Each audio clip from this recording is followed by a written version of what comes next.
معاشرہ، معیشت، میڈیا،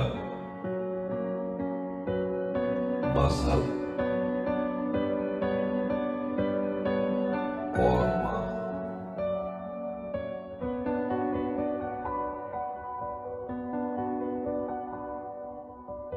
السلام علیکم۔ چینل M5 سے نسرین حسین پرویز آپ سے مخاطب ہے۔ جناب، آج 5 محرم الحرام ہے، اور جیسا میں نے آپ سے کہا تھا کہ کوئی نہ کوئی ایسی جہت نظر آتی ہے، گو کہ ہم روز سنتے ہیں، گھروں میں بھی یہ بات کہی جاتی ہے کہ جب بھی شادی کریں تو آپ کا جو پارٹنر ہو، ساتھی، مرد یا عورت دونوں، تو پہلے والدین سلیکٹ کرتے تھے کہ وہ دینی معاملات جو ہیں ان کے اوپر عبور نہ رکھتا ہو تو کم از کم دین کے احوال سے تو واقف ہو، اپنے دین اسلام سے تو واقف ہو کہ تمہارا دین کہتا کیا ہے تم سے اپنا پارٹنر سلیکٹ کرنے کے حوالے سے، اور کیوں اس بات پر زور دیا گیا کہ جو بھی ساتھی منتخب کرو وہ دین سے واقف ہو، تھوڑا بہت ہی صحیح لیکن اس کو دین کی وہ اہم باتیں ضرور معلوم ہوں جو زندگی میں عملی طور پر کام آتی ہیں۔ ہم نے ایک صحافی کا ذکر کیا تھا، زہیر بن قین،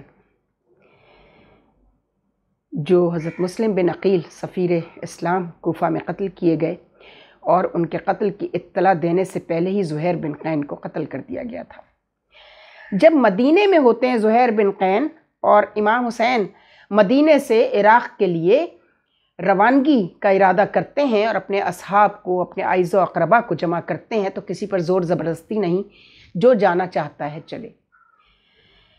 بڑے بزرگ صحابی جو رسالت مآب کے بھی صحابی تھے، حبیب ابن مظاہر، ان کے حوالے سے بھی بتاؤں گی کہ ان کی زوجہ نے انہیں کیا کہا کربلا میں، اور وہ اصحاب جو ساتھ نہیں جانا چاہتے تھے ان کے احوال بعد میں کریں گے۔ ہم زہیر بن قین کی بات کرتے ہیں ابھی۔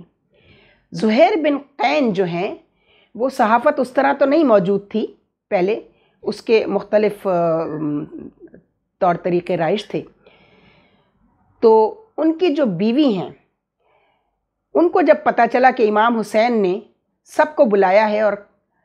زہیر بن قین کو بھی بلایا، اسی لیے بلایا تھا کہ ایک صحافی ساتھ ہوگا تو وہ رپورٹنگ کرتا رہے گا، اسی لیے حضرت مسلم بن عقیل کے ساتھ انہیں پہلے بھیجنا چاہتے تھے، تو 2 دفعہ بلایا، دونوں دفعہ بلانے پر زہیر بن قین نہیں آئے، اس لیے کہ دین کے معاملات سے اتنے زیادہ واقف نہیں تھے، بس اسلام لے آئے تھے۔ ان کی بیگم نے کہا، زہیر بن قین 2 دفعہ امام تمہیں بلا چکے ہیں، تم نہیں گئے، تمہیں کیا رسول کو حشر کے دن تم کیا منہ دکھاؤ گے؟ دیکھ تو لو جا کر کے امام کہنا کیا چاہتے ہیں تم سے، بلا رہے ہیں۔ تو زہیر کو تھوڑا سا یہ فرق پڑتا ہے کہ اگر بیوی دینی معلومات سے اور دین سے واقف ہو اور اخلاق سے اور سماجی اصولوں سے واقف ہو تو وہ شوہر کو گائیڈ کر سکتی ہے۔ اسی طرح شوہر اگر ان معاملات میں اس کی کچھ ایکسپرٹیز ہوں تو وہ اپنی بیوی کو گائیڈ کر سکتا ہے۔ اس لیے کہا ہے کہ جب پارٹنر کا انتخاب کرو تو ضرور دیکھ لو کہ وہ کیسا ہے، صرف دنیاوی معاملات پہ عبور رکھتا ہے یا دین کو بھی سمجھتا ہے اور دین کو بھی جانتا ہے۔ تو زہیر بن قین کو تھوڑا سا خیال آیا کہ ہاں یہ ٹھیک کہہ رہی ہیں، مجھے جانا چاہیے، میں رسول کو کیا جواب دوں گا کہ میرے بیٹے نے بلایا اور اتنی بڑی قربانی پیش ہونے جا رہی ہے، اور حسین یہ کہتے ہیں کہ جس کا دل چاہے وہ آئے، میرا کام ہے دعوت دینا، تو یہ چلے جاتے ہیں اور جا کر کہتے ہیں امام شرمندہ ہوں، نہیں آ سکا، 2 دفعہ آپ نے طلب کیا، بہت شرمندہ ہوں، اور میری بیوی نے پھر مجھے کہا کہ تم کس قسم کے انسان ہو، تم اپنے رسول کو کیا جواب دو گے یوم حشر، تو میں آ گیا، مجھے معاف کیجیے گا، اس کے لیے حکم کیجیے۔ امام حسین نے بتانا شروع کیا، پھر جو بتایا وہ ہم اس پر پھر کبھی بات کریں گے، لیکن اس کے بعد زہیر بن قین ایسے قائل ہوئے ان تمام معاملات کے جو لکھ دیے گئے تھے رسول کی زندگی میں، بتا دیا تھا رسول نے کہ یہ ہوگا میرے بعد، وہ ایسے راضی ہوئے کہ کہا ٹھیک ہے، میں سفیر اسلام کے پاس پہنچتا ہوں، آپ لوگ جب نکلیں گے تو ٹھیک ہے، میں آپ کے ساتھ حج پہ شریک نہیں ہو سکوں گا۔ وہ تو بعد میں پتہ چلا کہ حج کو آپ نے عمرے سے کیوں تبدیل کیا تھا۔ وہیں سے جاسوس جو تھے ابن زیاد کے اور یزید کے، انہوں نے عمر بن سعد کے، انہوں نے تلواریں اپنی تیز کر لی تھی، تو آپ کو جب پتہ چلا آپ نے کہا نہیں، حج نہیں ہوگا، حج کو عمرے سے تبدیل کیا تھا۔ یہ وہ زہیر بن قین ہے، یہ ہوتا ہے صحافی کا۔ اس کو بتایا کہ صحافت کیا ہے۔ زہیر بن قین کو تعلیمات کیا دی امام حسین علیہ السلام نے؟ کہا کہ دیکھو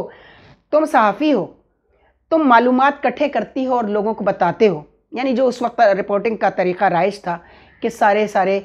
جو علوم ہوتے تھے ان کے معلومات، ان کے بارے میں معلومات، اور دوسرے دنیا کے ممالک میں، اسلامی ممالک جہاں جہاں اسلام پھیل چکا تھا اور جہاں یہودی اور نصارہ، یہود و عیسائی جو ہیں وہ کیا کرتے تھے، ان کی تجارت کیسی تھی، وہ مسلمانوں کے ساتھ کیا سلوک کر رہے تھے فتح مکہ کے بعد جب اقتدار قائم ہو گیا، جس میں وہ جزیہ دینے والا واقعہ بھی شامل ہے۔ آیہ مباہلہ ہم نے آپ کو بتائی تھی، وَأَبْنَاءَنَا وَأَبْنَاءَكُمْ وَنِسَاءَنَا وَنِسَاءَكُمْ وَأَنفُسَنَا وَأَنفُسَكُمْ۔ بہت دفعہ ہم ہر مجلس میں آپ سنتے ہیں کہ آیہ مباہلہ کیا ہے۔ مباہلہ یعنی کہ وہ ایک جگہ کا نام تھا، وہاں یہودیوں نے، یہود و نصارہ نے چیلنج کیا تھا اپنی کتابوں کے حوالے سے کہ ہماری کتابوں میں جس رسول کا، جس آخر الزماں کا تذکرہ ہے،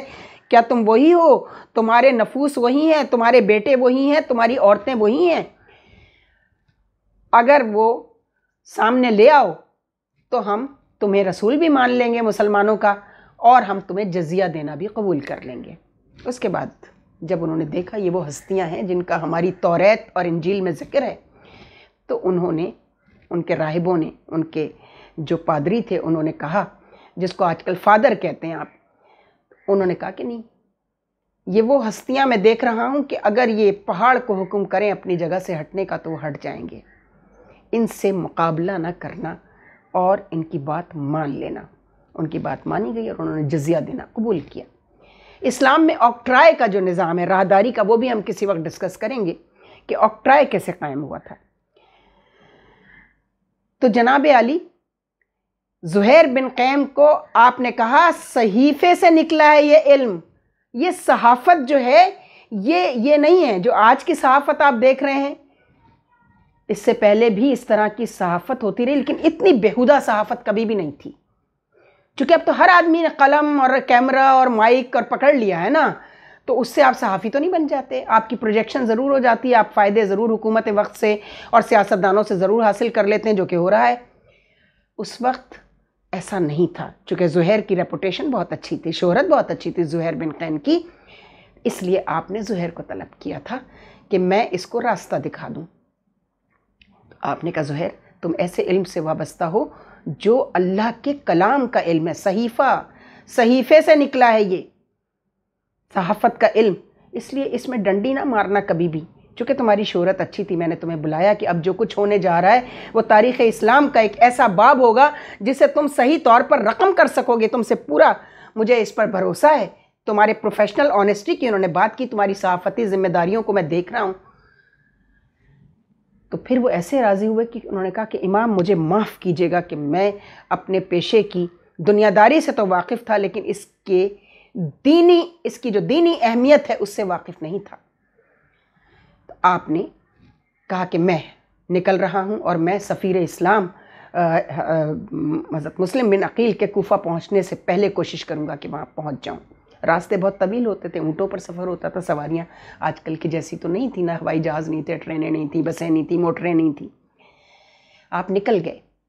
لہٰذا آپ اس قافلے کے ساتھ نہیں گئے جو امام حسین کا قافلہ روانہ ہوا تھا حج کے لیے۔ یہ ہیں زہیر بن قین، یہ ہے اسلام کا، میں ان کو اسلام کا پہلا صحافی اس لیے کہتی ہوں کہ رسالت مآب کی زندگی سے لے کے ائمہ طاہرین کی زندگی تک ہمیں زہیر بن قین جیسے صحافی اور جانثار اسلام نظر نہیں آتے۔ یہ تھا زہیر بن قین کا ایک صحافی کا کردار۔ اگر صحافی اس کو سنیں، جو کہ ضرور میں اپنے ساتھی صحافیوں کو بھی بھیجوں گی، جن جن صحافیوں کو میں جانتی ہوں سب کو بھیجوں گی، شاید وہ سمجھ سکیں کہ وہ کتنے بڑے گناہ میں مبتلا ہیں اور دین کے علم کے ساتھ، صحیفے کے علم کے ساتھ کیا کر رہے ہیں، اور وہ کس کو جواب دہ ہوں گے۔ پہلے اللہ کے رسول کو، پھر ائمہ طاہرین کو، اور یہ دونوں جب تک خدا تک پہنچائیں گے نہیں آپ کے معاملات، بالکل یاد رکھیں یہ ڈائریکٹ ڈائلنگ والا سلسلہ جو ہے نا، بس ڈائریکٹ اللہ، وہ تو شیطان کا کلمہ ہے۔ شیطان نے کہا تھا بس تو ہے، تجھے سجدہ کروں گا، اللہ نے کہا نہیں، اسے بھی کر جس کے لیے میں حکم دے رہا ہوں۔ ابلیس نے کیا؟ ابلیس نے شرک نہیں کی تھی، معاف کیجیے گا،